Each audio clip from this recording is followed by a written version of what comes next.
now with Chelsea Clinton. She is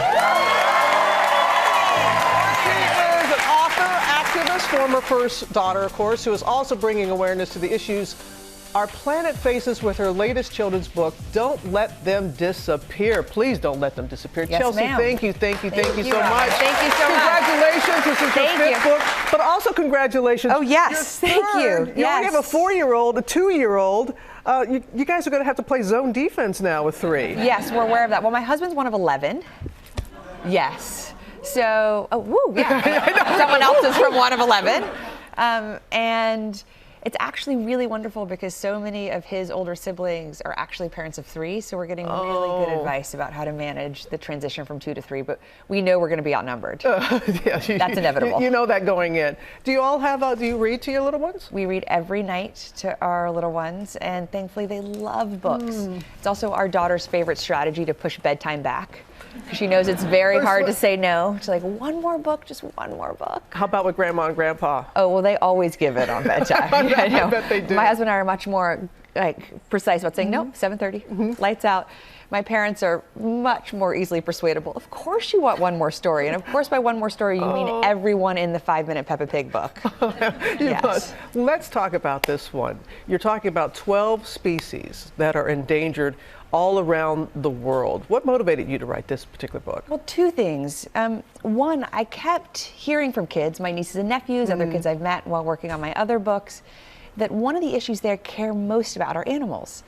Animal welfare in their own communities, saving endangered species. And I also remember when I was a kid, the first issue that I really felt galvanized by was trying to save animals. Really? And so I wrote this book for kids today, and also because when I was a kid, I wish I'd had this book to talk about the animals that captured my heart and imagination, like elephants, and also so that I really knew what I could do to try to save them.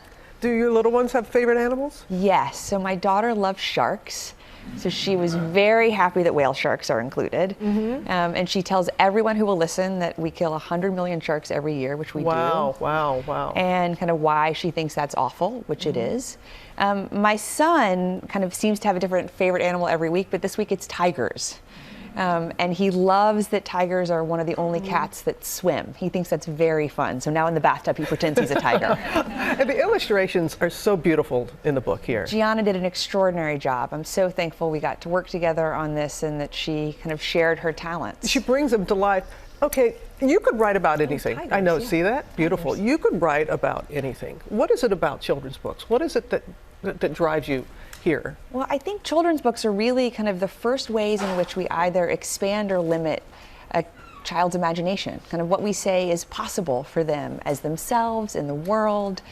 And while I had kind of known that academically, when I became a parent, I really could feel that and understand that because I watched it happen in our own home. And so I'm just so thankful now to be able to share stories and information that I hope are empowering for kids, because I think that's really what we should be doing for all our kids. And I appreciate that, because this is all about empowerment. And another trouble with children, social media. And there's negative and positive, and you've had to deal with that too, some backlash and some criticism.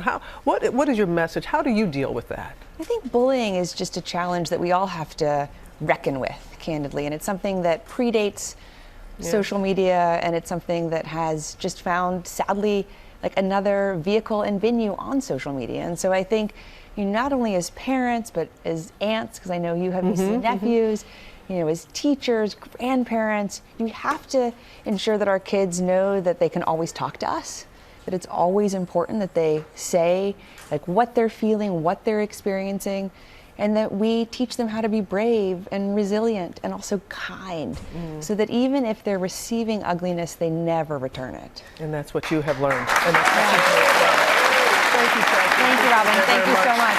All right. It's a GMA tradition around here. A little onesie. Yeah. Oh my gosh. Thank you so much. Neutral color. Like, quite literally. Neutral color. But thank you, Chelsea. Thank you, Robin. Thank you so much for having me. We appreciate that very much. And Don't Let Them Disappear is out now. Read what's on the book, on the back. I love what you read. We can work together to change the future. I really believe that. We can work together.